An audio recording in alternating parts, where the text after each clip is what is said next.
So, in the final 2 weeks before our Eclipse road trip, this is episode 3, click below for a playlist, I got the van windshield replaced at Speedy Glass and then set about fixing the roof's rust problems myself. This video tutorial was really helpful, and I learned a lot from the experience, but let me tell ya, I am never doing this again. Do you have any idea how many layers there are to car paint? I don't even want to talk about it. I thought this would take half a day. It took 4 days, and 3 trips to Canadian Tire, and about $200 in supplies. But I got rid of all the rust, probably, and it was really satisfying to see dew and rain beating off of my finished paint job. And then a bird pooped on it. Guys, it is so much easier to just get a paint pen and fix dings in your paint before the rust starts to spread. An ounce of prevention is worth a pound of cure. Anyway, there was so much more I had to do before leaving for the trip, like clean the water system with vinegar, reformat my old Razer laptop and reinstall everything because it was running super slow, test the house battery to see if it's dead. It's actually not. This is a deep cycle AGL battery, and it seems to be holding a charge just fine. I decided not to replace it under the reasoning that I can always get a new one anytime during the trip if I need to.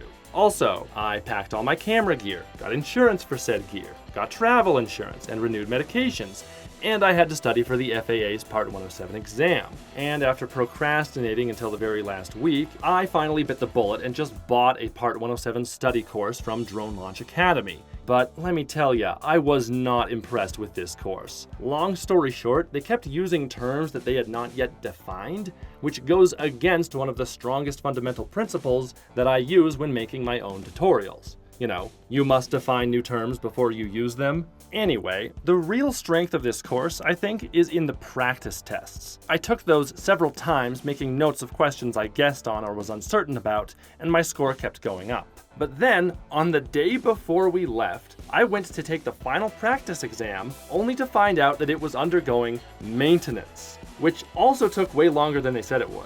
I am not pleased and cannot in good conscience recommend this course. The next morning, I was able to take and pass that practice exam, and after double checking my massive Eclipse trip checklist, we left for Washington State. The Eclipse trip has officially begun. The border crossing was no trouble at all, and it was pretty smooth sailing until we visited Walmart to get me a phone card, where I found a bin full of giant marshmallow Peep stuffies, and later regretted not buying one. I bought an AT&T prepaid phone plan, and boy was that a mistake. None of their instructions worked. I didn't get a text until rebooting the phone, and then their own link still just went to a 404 page. And anytime I called the number they provided, it just hung up on me immediately. But there was an AT&T store just down the block, so we went there. Unfortunately, the only guy staffing it was out to lunch until 4:30? You can't make this up. This is when the situation became so frustrating that it looped all the way around to being funny. Why do these huge stores exist anyway? Why isn't this just some kiosk in a mall? Anyway, the staffer was super friendly, but there wasn't anything he could actually do to help me. He said AT&T prepaid is terrible, and he knows a guy who lost $1,000 to it. Also, he called their number once and heard a chicken on the other side. Who is doing their tech support? Calling them didn't work, of course, so I gave up on that and rebooted my phone for a 4th time, which actually worked. So, hooray. Now I have data and a working phone number for the American leg of our journey. The whole process took 1 hour and 45 minutes. AT&T, never again.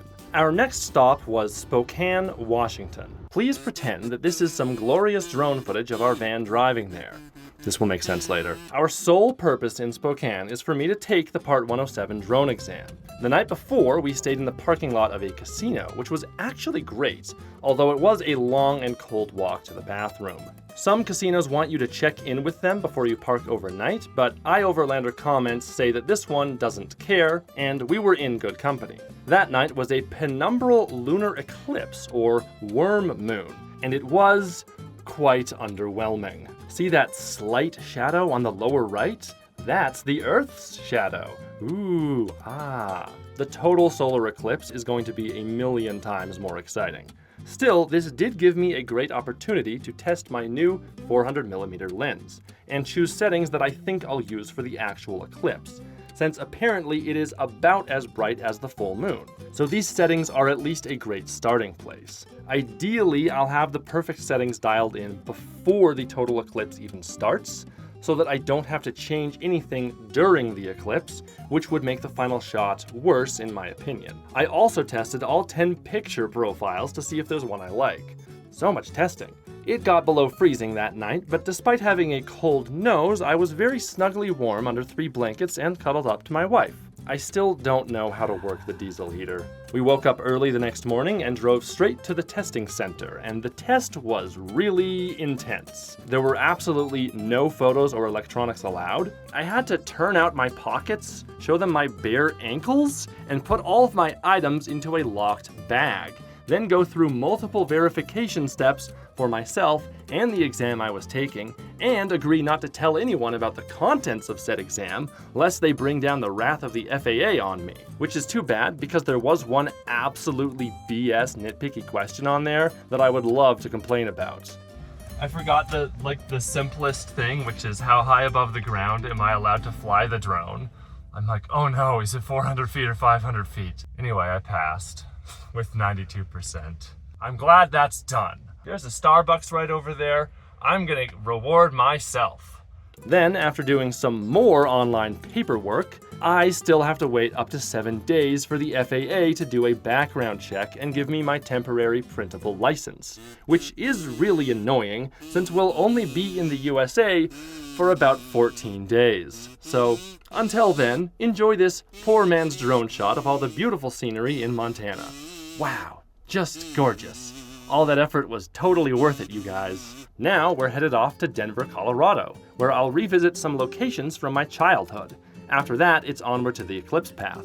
However, between those 2 major destinations, I have no plans for things to see or places to sleep. So I put Catherine in charge of that, and boy did she deliver, finding a whole bunch of potential pit stops along the way. We headed towards the first one, driving through Montana, and we kept seeing trucks carrying comically oversized loads. One of them was a turbine blade, which is when we realized these must be the parts for more wind turbines. We even saw 3 of these massive blades stopped alongside the road, which would have made a fantastic drone shot that I could absolutely sell on a stock footage website. But because the FAA still has not sent me my temporary drone license, I decided to be good and not fly the drone. What a shame. We ate dinner at the Metals Sports Bar and Grill, which used to be a bank. Apparently, bank robbers dug a tunnel into the vault at some point, which is commemorated with this cool infinity mirror table thing. We spent the night in the parking lot of a Flying J, which has absolutely everything a trucker or road tripper would need. You can even pay $15 for a shower, which we totally did. Toilets are quite easy to find on a road trip, but showers are more of a challenge, so you gotta take one when you get a chance.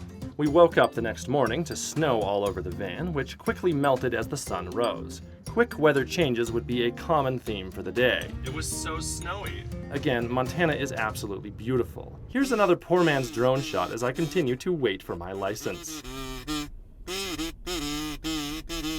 The first pit stop that Catherine had planned for that day was the Museum of Clean, which had more types of vacuum cleaners than I ever thought possible. Did you know that the space shuttle had a trash compactor on board? Neither did I. Also, have you ever heard of disposable toothbrushes? Weird.